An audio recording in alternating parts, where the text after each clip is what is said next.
Do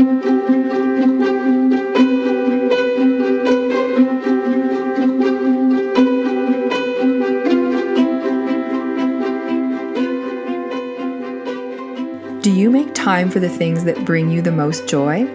Or do you feel that most of your time is spent battling your to-do list? Welcome to this week's episode of Free Your Inner Guru. I'm your host, Laura Tucker. Thank you once again for being here.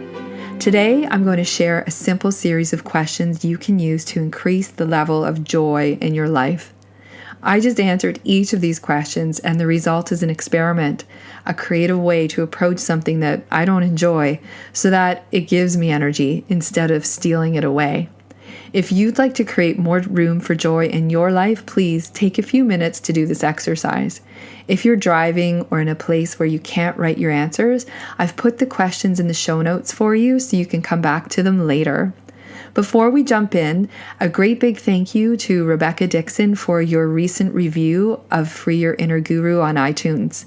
Rebecca wrote, "Laura Tucker's podcast is a must listen for anyone who is looking to receive incredible insight from a coach who walks her talk. Her topics are relevant to the scope of what is going on in the world today. Whether you are an entrepreneur or a person looking for guidance and inspiration, this podcast has something to offer.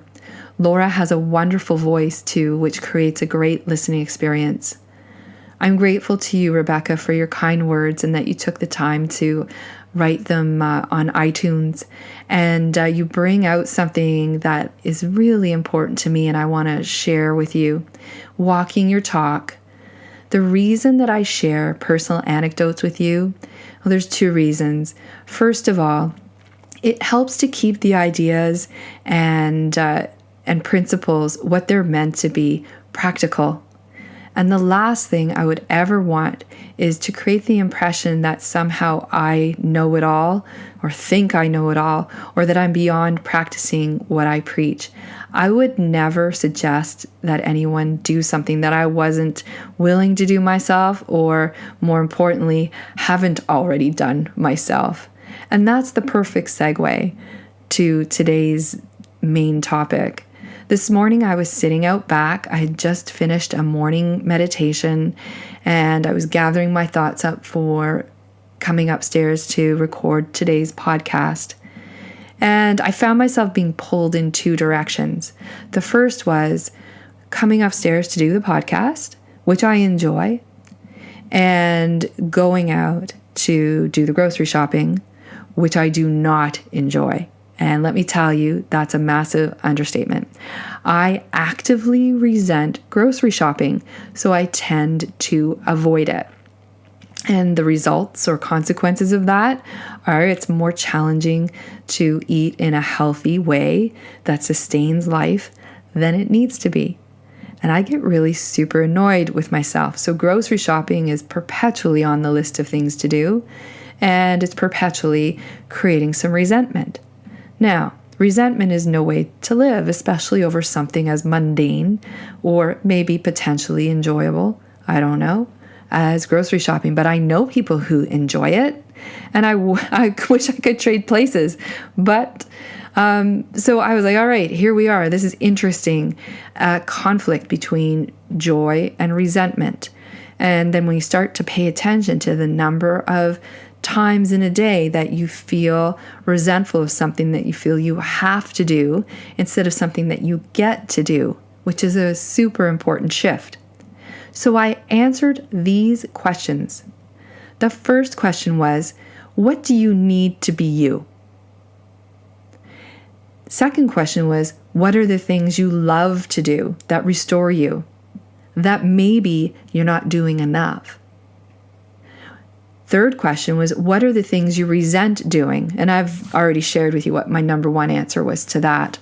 That and bookkeeping are high on the list. How can you approach this with more ease so that it's more natural to you?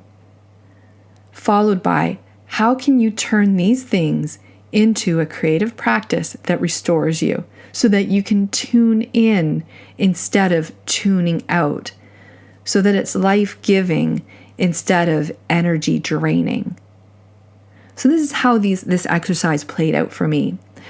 So the things that I love to do, that when I'm stuck in traffic or grocery shopping that I'm thinking about and daydreaming about, generally have something to do with sitting in a quiet space, reading a book, or out exploring something new with my camera in my hand. These are my two passions, reading and photography.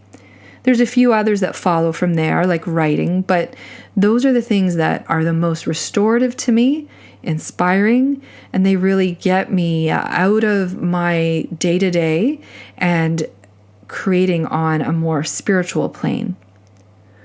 So what I decided to do after going through how can I shift something that I find draining and mundane into something that is more inspiring, I have to go back to the fact that if I'm out exploring something new and taking pictures, that I love it. And so how could I, if I were traveling, how would I treat this? Well, if I were traveling, which is a number one for me, as related especially to photography, I would be in a market taking pictures of my environment while I was shopping. And so as soon as I'm finished this podcast, that's exactly what I'm going to do. By taking something that I love to do and layering it over something that I resent doing, that is going to give me an opportunity to shift the energy of the thing. The next thing is, okay, well, that's a nice idea. Now, how can I make it into a practice so that this is just something that I do? Like meditating, let's say. I didn't always meditate, and now I can't imagine living without it. So what if I took this new practice of going and more or less being a tourist in my own town? Where could I go in Toronto that is not the run-of-the-mill obligatory space to shop? Well, there's markets. So one thing leads to another, and that's what I'm going to make a practice over the next few weeks to see how that goes. So that instead of being, oh, I have to do the grocery shopping today, and then skipping out of it and ordering pizza, which doesn't fulfill many of my other life goals, how can I turn this into a loving practice that gives me energy? Now, you can take this and apply this pattern of thought and behavior in any area of your life. Think about your business. Think about time spent with family and friends.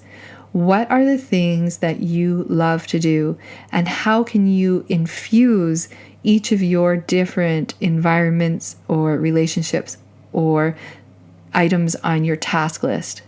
And sometimes it's just by doing that thing that you don't want to do, that it's the kindest thing that you can do for yourself, because instead of giving yourself a reason to beat yourself up for it at the end of the day, because you either avoided it or you're in a crappy mood because you powered through it, by infusing it with some energy and some light, you can shift it. So I'll be reporting back in a couple of episodes on how that experiment's going for me. I would love to hear from you either over on lauratucker.com under podcasts. If you apply this for yourself, what that looked like. Let's keep the creative energy going so we can all free your inner guru. Thanks for joining me here today, and I look forward to speaking with you next week. Thank you so much for listening to today's episode. I know you have a lot of choice where you receive your inspiration and information. If these ideas and stories resonate with you, I would be so grateful if you would take a few extra seconds for two quick things. One, if there's an idea or moment in the story or conversation that you feel would make a difference in someone else's life, take a quick moment to share on whatever app or website you're listening on. And two, subscribe so that you can become part of the ongoing conversation. Big conversations become the catalyst for meaningful change. I'm Laura Tucker, signing off for Free Your Inner Guru.